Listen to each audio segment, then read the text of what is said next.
वक्त हो चला है यहाँ पर खास पेशकश की ओर। आज की इस पेशकश में बात होगी सीएम योगी के बयान की। लखनऊ में सीएम योगी ने विभाजन विभीषिका स्मृति दिवस के मौके पर बड़ा बयान दिया है। सीएम ने कहा कि अभी 1.5 करोड़ हिंदू बांग्लादेश में परेशान हैं, जान की गुहार लगा रहे हैं।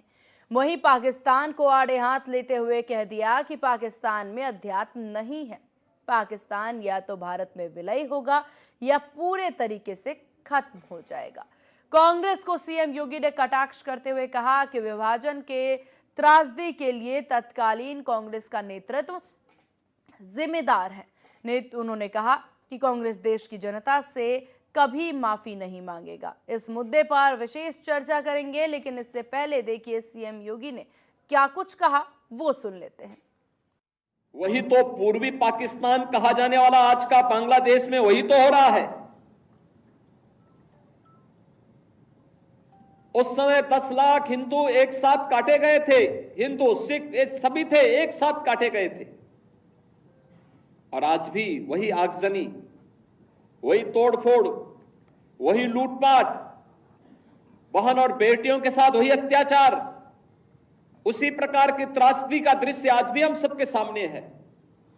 और इस सब के बावजूद इस प्रकार के कार्यक्रमों को केवल एक औपचारिकता बना करके हम लोग केवल अपनी बात करने तक सीमित हो जाते हैं। आखिर कब इतिहास की इन गलतियों से हम सबक सीखेंगे? और आज मैं आप सबसे यही कहने के लिए आया हूं, हम आभारी हैं प्रधानमंत्री मोदी जी के, जिन्होंने इतिहास के इन काले अध्यायों से पर्दा उठा करके देश की जनता की आंखों को खोलने का काम किया है, देश का ध्यान आकर्षित किया है, इतिहास की इन गलतियों के परिमार्जन के लिए रास्ता बनाने का एक आह्वान हम सबका किया है। और उसी आह्वान के साथ जोड़ने के लिए मैं आप सबसे भी कहने के लिए आया हूं कि जो दृश्य 1947 में हुआ था, वही दृश्य तो आज बांग्लादेश के अंदर हम सबको देखने को मिल रहा है। 1.5 करोड़ हिंदू किस तरीके से बांग्लादेश के अंदर आज चिल्ला चिल्ला करके अपने आप को, अपनी अस्मिता को बचाने के लिए गुहार लगा रहे हैं। और दुनिया के मुंह सिले हुए कथित सेकुलरिस्ट भारत के अंदर भी इनके मुंह सिले हुए एक भी शब्द इनका नहीं निकल रहा है, क्योंकि उनको भय है कि अगर इन निरीह कमजोर लोगों के इस पक्ष में इन्होंने आवाज निकाली तो इनका वोट बैंक खिसक जाएगा। वोट बैंक की चिंता है, लेकिन मानवीय संवेदना इनकी मर चुकी है।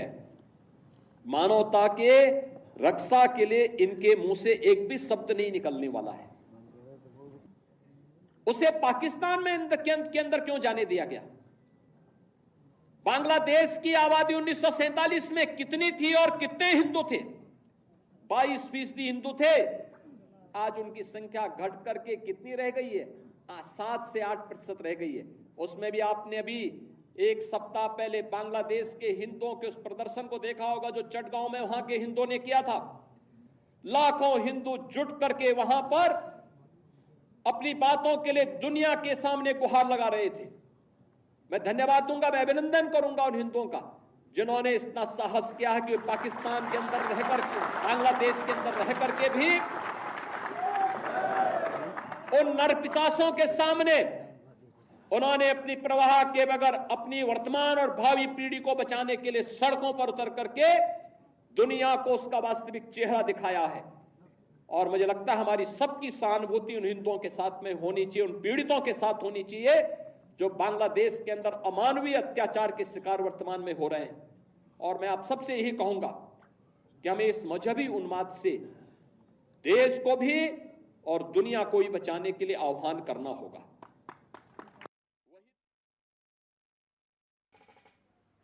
तो आपने यहाँ पर सीएम योगी आदित्यनाथ की दहाड़ या फिर यूं कह लीजिए बयान जो है वो सुन लिया। पाकिस्तान को लेकर के विभाजन विभीषिका पर क्या कुछ उन्होंने कहा, उसी विषय पर चर्चा में आगे बढ़ेंगे। हमारे साथ प्रमुख पैनल, हमारे साथ डॉक्टर परमवीर सिंह राजनीतिक विश्लेषक हैं, हमारे साथ पंकज रस्तोगी जी हैं वरिष्ठ पत्रकार, हमारे साथ हमारी सहयोगी निकिता सरीन लखनऊ से हमारे साथ बनी हुई है। पंकज जी और परमवीर जी, आप दोनों का बहुत स्वागत है इंडिया न्यूज उत्तर प्रदेश उत्तराखंड पर। निकिता, सबसे पहले आप ही के पास आएंगे। जो बयान सीएम योगी आदित्यनाथ के द्वारा दिया गया है, इस बयान के बाद प्रदेश भर से किस तरह की प्रतिक्रियाएं आ रही हैं? देखिए, जिस तरीके से लोक भवन में आज जो प्रोग्राम और कार्यक्रम का आयोजन हुआ, उसमें मुख्यमंत्री योगी आदित्यनाथ समेत दोनों डिप्टी सीएम मौजूद थे। और जिस तरीके से बात करें, मुख्यमंत्री योगी आदित्यनाथ ने विभाजन के लिए सीधे कांग्रेस को जिम्मेदार और दोषी ठहराया। उन्होंने ये तक कहा कि कितने हिंदू थे, कितने सिख थे जिनके सर काट दिए गए थे, और जब भी वो अपनी आइडेंटिटी की लड़ाई लड़ते थे, कांग्रेस ने हमेशा लोकतंत्र का गला घोटने का काम किया। और जिस तरीके से ऐसे में देश की जनता कभी माफ नहीं करेगी, ये बयान मुख्यमंत्री योगी आदित्यनाथ ने आज दिया। और जिस तरीके से हर घर तिरंगा अभियान के चलते विभाजन विभीषिका की जो मौन पदयात्रा थी, उसमें भी मुख्यमंत्री योगी आदित्यनाथ शामिल हुए थे। और जिस तरीके से कांग्रेस को पूरी तरीके से जिम्मेदार ठहराते हुए उन्होंने कहा कि उनके नेतृत्व में वो बहुत कुछ कर सकती थी लोगों के लिए, जनता के लिए, लेकिन नहीं किया। किस तरीके से, देखिए, लोक भवन में भी हमने दिखाया था कि चित्र वाइज यहाँ पर एक डिपिक्टिव स्टोरी थी, जिसमें साफ तौर पर दिखा था कि जब विभाजन हो रहा था तो कैसे ट्रेन में सीट्स के लिए लोगों को जद्दोजहद करनी पड़ती थी। अपनी आइडेंटिटी किस तरीके से जब उठाते थे आवाज तो गला घोट दिया जाता था। इन तमाम चीजों पर मुख्यमंत्री योगी आदित्यनाथ ने आज चर्चा की थी। और साफ तौर पर जिस तरीके से उन्होंने, देखिए, यहाँ पर 1.5 करोड़ हिंदू जो बांग्लादेश है उसमें परेशान है, इस पर भी सबसे ज्यादा बयानबाजी की थी। और जिस तरीके से आपको बता दूं कि पाकिस्तान की अगर बात करें तो उन्होंने कहा कि पाकिस्तान या तो मर्ज हो जाएगा भारत में, या अगर ऐसी ही स्थिति रही तो वो दिन दूर नहीं जब पाकिस्तान पूरी तरीके से खत्म हो जाएगा। तो जनता को भी उन्होंने संबोधित किया और कहा कि ऐसे लोगों को समझें, बच के रहें। और साथ ही साथ आपको बता दूं, जिस तरीके से उन्होंने ये बताया कि 1947 में जो दृश्य था वही दृश्य आज बांग्लादेश का भी है। और साफ तौर पर देखिए, जिस तरीके से बांग्लादेश में अत्याचार हो रहा है हिंदुओं पर, वहां पर 1.5 करोड़ हिंदू अपनी आइडेंटिटी बचाने की जो लड़ाई है, जद्दोजहद है, वो कर रहे हैं। और साथ ही उत्तर प्रदेश के मुख्यमंत्री योगी आदित्यनाथ ने विभाजन विभीषिका दिवस पर बांग्लादेश में जिस तरीके से निकिता, क्या सबको लेकर के प्रदेश भर से किसी भी तरह का कोई बयान, क्योंकि इस बीच उन्होंने कांग्रेस पर भी निशाना साधा है, तो क्या किसी भी कांग्रेस नेता के द्वारा किसी तरह का कोई बयान सामने आया है? देखिए, साफ तौर पर यहाँ पर जिस तरीके से आज पूरा आयोजन लोक भवन में था, मुख्यमंत्री योगी आदित्यनाथ की अगर मैं बात करूं, दोनों डिप्टी सीएम की बात करूं, उन्होंने यहाँ पर कांग्रेस को जिम्मेदार ठहराते हुए पूरी बयानबाजी की थी। और ये थोड़ी देर पहले ही ये जो पूरा प्रोसेस है ये खत्म हुआ था। और उसके बाद अब जरूरत है कि यहाँ पर लाजमी है कि यहाँ पे कांग्रेस का जरूर बयान आएगा, क्योंकि वो अपना बिल्कुल, आप हालांकि देखने वाली बात होगी। निकिता, आपके पास आएंगे, आपसे और भी ग्राउंड जीरो से रिपोर्ट हम लेंगे। हमारे साथ डॉक्टर परमवीर सिंह जी, राजनीतिक विश्लेषक भी बने हुए हैं। पंकज रस्तोगी जी, वरिष्ठ पत्रकार, हमारे साथ बने हुए हैं। पंकज जी, पहले आप ही से शुरुआत करते हैं। यहाँ पर सीएम योगी आदित्यनाथ आज के इस महत्वपूर्ण दिन पर जो है अपना संबोधन दे रहे होते हैं, और इसको लेकर के वो आड़े हाथ जो है कांग्रेस को तो लेते ही लेते हैं, पाकिस्तान का भविष्य भी वो बता देते हैं। क्या कहना है इनके बयानों पर आपके? देखिए, योगी आदित्यनाथ एक सशक्त और मतलब सुदृढ़ मुख्यमंत्री हैं। जो वो कहते हैं वो करते हैं। ऐसा मुख्यमंत्री उत्तर प्रदेश को मिला है, ये उत्तर प्रदेश के लिए बहुत सौभाग्य की बात है। और जिस तरह से उन्होंने कल हर घर तिरंगा यात्रा का श्री गणेश किया और खुद उसमें शामिल हुए, और उसके बाद आज उन्होंने मतलब विभाजन विभीषिका दिवस का लोक भवन से जाकर सरदार पटेल के स्मारक तक जाकर, पैदल जाकर वहां पर पुष्प अर्पित किए।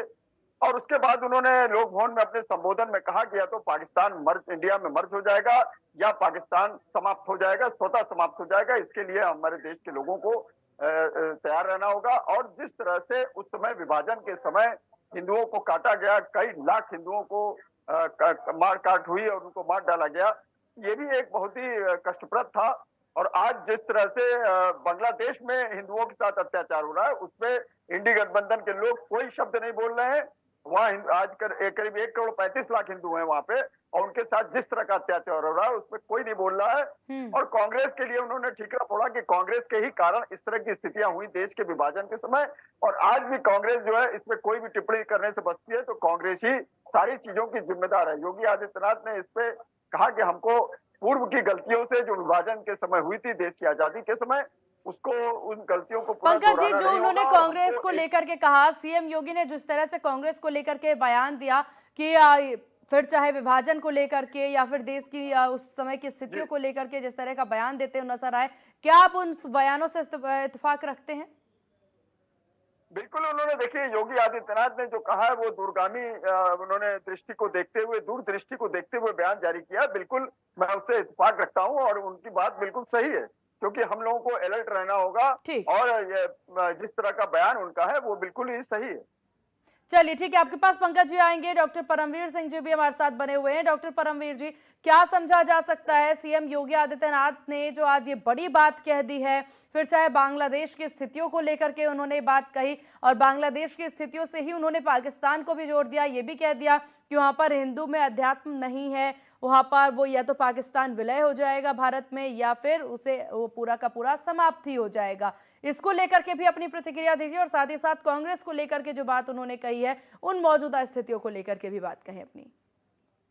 देखिए, सत्य को भी प्रचार की आवश्यकता होती है, वरना वो भी मिथ्या मान लिया जाता है। हम्म। पाकिस्तान की अगर हम बात करें तो पाकिस्तान भारत से ही निकला हुआ है, लेकिन 1947 के बाद इतना बदलाव आने के बाद भी कोशिश ये की गई, एक अलग आइडेंटिटी देने की कोशिश की गई पाकिस्तान के लोगों के द्वारा भी। और दुख की बात ये थी कि भारत में बैठे भी जो एक अपने आप को तथाकथित बुद्धिजीवी मानता है, वर्ग मानता है, वो लोग भी इसी प्रयास में रहते थे कि उनकी एक सेपरेट आइडेंटिटी है। वास्तव में देखिए, अगर जब पाकिस्तान का जो निर्माण हुआ था वो उन क्षेत्रों में हुआ जो भूली मिली आबादी वाले थे। धर्म को पूजा पद्धति से जोड़कर नहीं देखना चाहिए। धर्म वो है जो धारण करने योग्य है। लेकिन अगर आप माने, मैं अपनी बात संक्षिप्त में कहना चाहूंगा कि जैसे मान लीजिए धर्म, कोई व्यक्ति आज किसी क्रिश्चियनिटी में लोग कन्वर्ट हो जाते हैं, लेकिन वो रहते तो वहीं के हैं ना जहां पर वो पैदा हुए होते हैं, उनकी बोली वही रहती है, उनका खान पान वही रहता है, उनकी भाषा शैली वही रहती है। तो इसी तरीके से कुछ था ऐसी जो जो जिन लोगों ने इस्लाम में कन्वर्ट हुए जो लोग, लेकिन थे तो वो पंजाबी सिंधी वही लोग थे। तो वहां से एकदम से जो ये त्रासदी आई, इसने बहुत बड़ा असर डाला, दोनों देशों के ऊपर डाला, सभी लोगों के ऊपर डाला। प्रॉब्लम क्या थी कि हमें सब पढ़ाया गया है स्कूलों में, हमें त्रिकोण भी पढ़ाया गया है, चौकोण भी पढ़ाया गया है, लघु कोण भी पढ़ाया गया है, समकोण भी पढ़ाया गया है, स्पष्ट कोण भी पढ़ाया गया है, ये मैथमेटिक्स में यूज होते हैं। लेकिन सिंपल सी बात, एक दृष्टिकोण जीवन के प्रति कैसा होना चाहिए वो कहीं पीछे छूट गया था। पॉलिटिकल्स में मैं बोलूंगा, कांग्रेस के लिए स्पेसिफिकली उन लोगों ने इस बात को हमेशा डिनाई करा और कभी भी खुले मंच से ऊपर बड़े नेताओं ने कभी इस चीज को एक्सेप्ट नहीं किया। यहाँ तक कि जवाहरलाल नेहरू जी ने भी एक्सेप्ट नहीं किया था कि विभाजन जब हुआ तो उसका बहुत बड़ा दंश हिंदू झेलना पड़ा, मुस्लिमों को भी झेलना पड़ा। लेकिन क्यों झेलना पड़ा? केवल पॉलिटिकल नैरेटिव, अपनी पॉलिटिकल भूख को सिद्ध करने के लिए दोनों तरफ के लोगों का विभाजन कर दिया गया है। भारत में तो फिर भी ये सनातन की धरती है तो यहाँ पर मान लिया गया, लेकिन आज भी जो लोग भारत से मुस्लिम होने के बावजूद भी पाकिस्तान गए थे, उनको मुहाजिर कह के आज भी कहा जाता है, मुहाजिर ही कहा जाता है। दोयम दर्जे का नागरिक बनाकर आज भी रखा हुआ है। एक बहुत बड़ी पॉलिटिकल पार्टी है मुहाजिर कौमी एकता, वो पाकिस्तान में है, अभी भी काम करते हैं। जो उनके लीडर थे, जो पार्टी के संस्थापक थे, उनको देश निकाला दिया हुआ है। वो लंदन में असाइलम लेकर रहते हैं। आज भी सिंध की तरफ देखें तो जो वहां के जो लोग यूपी बिहार से आए हुए मुस्लिम थे, उनको दोयम दर्जे का माना जाता है। तो क्यों किया गया ये सब? ये किया गया कि पॉलिटिकल नैरेटिव्स को सेट करने के लिए इनके बारे में बोलना होगा, इनकी बुराइयों को गिनाना होगा, तभी जाकर इन चीजों का सुधार हो सकता है। और जैसे योगी जी ने कहा, मैं पूरी बात का समर्थन करता हूं उनका। पाकिस्तान की अपना कोई दृष्टिकोण या अपना कोई इतिहास नहीं है। वहां पर कोशिश ये की जा रही है कि अपनी हिंदू आइडेंटिटी, उनके फोर फादर्स, इंडोनेशिया सबसे बड़ी मुस्लिम आबादी है देश की, लेकिन वो लोग आज भी एक्सेप्ट करते हैं। उनके नोटों के ऊपर गणेश जी की फोटो मिलती है, रामलीला का प्रसारण होता है। वो लोग मानते हैं कि उन्होंने धर्म परिवर्तन किया है, लेकिन अपने फोर फादर्स को परिवर्तित नहीं किया है। और फोर फादर पूर्वज कभी परिवर्तित हो भी नहीं सकते। इसको प्लेटफॉर्म से बोलेंगे तो लोगों में एक जनजागरण जागती है।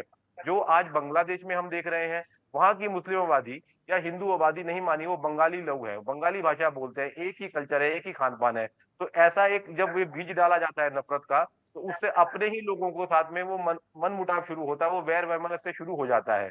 और पॉलिटिक्स इसमें और नेता इसमें बहुत बड़ा योगदान देते हैं। और इस योगदान को खत्म करने के लिए आपको बोलना पड़ेगा, उनको बताना पड़ेगा कि यहाँ पर आप लोग गलत है।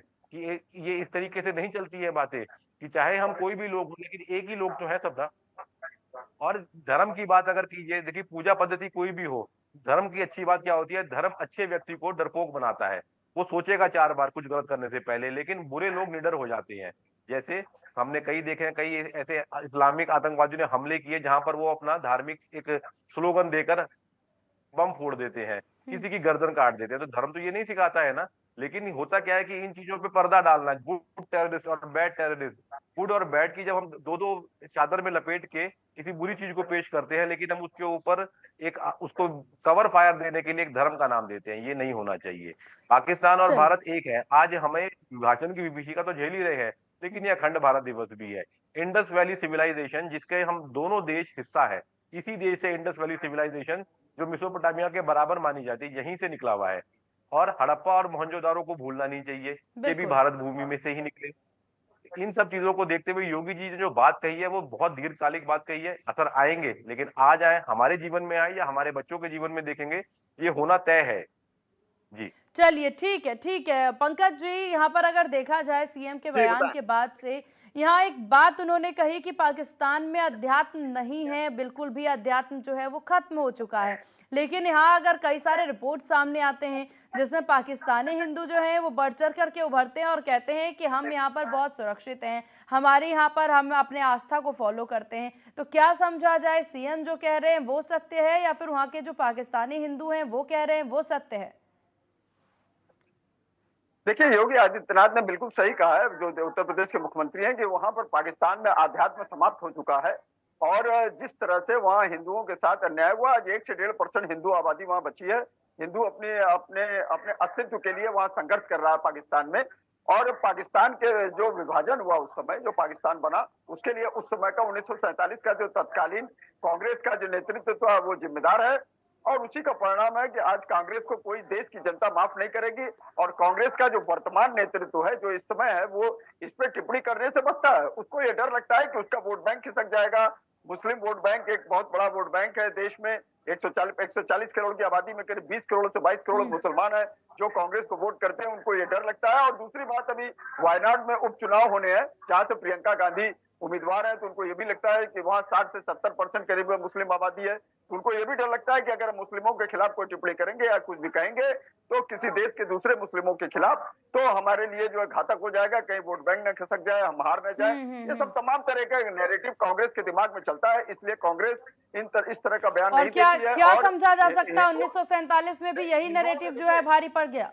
वो देखिए, हिंदुओं का वोट लेने के लिए, हिंदुओं को वोट लेने के लिए झूठा नैरेटिव फैलाती है। अभी लोकसभा के चुनाव में उन्होंने क्या किया? उन्होंने मुसलमानों से साफ साफ कहा कि आप 2 दर्जे के नागरिक हो जाएंगे। भाजपा अगर 400 पार आ गई तो आप 2 दर्जे के नागरिक हो जाएंगे, आप समाप्त हो जाएंगे, आपका वोट का अधिकार समाप्त हो जाएगा। और आरक्षण के मुद्दे पे उन्होंने, चाहे वो आपके ओबीसी समुदाय हो, चाहे आदिवासी समुदाय हो, अनुसूचित जाति जनजाति के लोगों को समझाने का प्रयास किया, नैरेटिव फैलाने का, कि आप लोग जो है अगर 400 पार बीजेपी आ गई तो वो झूठा नैरेटिव फैलाया कि जो आपका आरक्षण समाप्त हो जाएगा। तो कांग्रेस तो इस तरह की बात करती है। और आज अगर वो लोग कहते हैं कि मैं, कांग्रेस के युवराज ने क्या कहा राहुल गांधी ने, कि खटाखट खटाखट खटाखट 8,500 रुपए आपके खाते में आएंगे। योगी जी ने उसी का तोड़ निकालते हुए कहा कि यूपी में नौकरियों की बाहर आएगी, खटाखट खटाखट सबको नौकरी मिलेगी। तो इस तरह योगी आदित्यनाथ ने आज उत्तर प्रदेश में सुशासन और भयमुक्त शासन का राज कायम किया है। उसी की परिणति है कि आज किसी भी तरह की शक्तियां सर उठाकर नहीं उठा सकती हैं। और ये निश्चित मान के चलिए, पाकिस्तान का स्वतः समाप्त हो जाएगा। पाकिस्तान के ऊपर इतना कर्ज है, चाइना उस पर तमाम तरह की दृष्टि बनाए हुए है। और पाकिस्तान की जिस तरह की हालत है और जिस तरह की वहां गृह युद्ध की स्थिति बनी हुई है, वहां सीमा जी बताइए 400 रुपए किलो आटा बिक रहा है। और वहां खाने के और संसाधन 300 रुपए 250 रुपए यूनिट बिजली बिक रही है। और वहां बिजली तमाम राज्यों में, तमाम जो उसके तमाम राज्य हैं वहां पर बिजली नहीं है।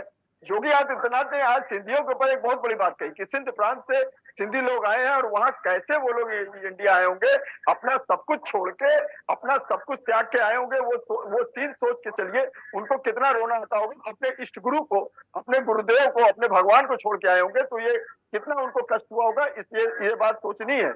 और दूसरी बात यह है कि जिस तरह से वहां, चाहे बांग्लादेश हो, चाहे जहां पाकिस्तान हो, हिंदू अल्पसंख्यक के ऊपर अत्याचार हो रहा है, उसके ऊपर विपक्ष को बोलना चाहिए। लेकिन चूंकि वोट बैंक की राजनीति के कारण न समाजवादी पार्टी के मुखिया अखिलेश यादव इस पर कोई टिप्पणी करते हैं, वो बसते रहते हैं, और न क्या नाम है इंडी गठबंधन के अन्य नेता, चाहे उद्धव ठाकरे हो चाहे ममता बनर्जी हो, कोई नहीं बोलता है। आज देखिए वहां पर क्या हुआ आपके बंगाल में डॉक्टर के साथ बलात्कार होता है और उसको मार दिया जाता है, और ममता बनर्जी जो है उसमें खाना पूर्ति कर देती है और उनकी पुलिस कहती है कि उसने आत्महत्या की है, जबकि पोस्टमार्टम रिपोर्ट में ये स्पष्ट हो गया कि उसके साथ में रेप हुआ और उसके बाद उसको मारा गया।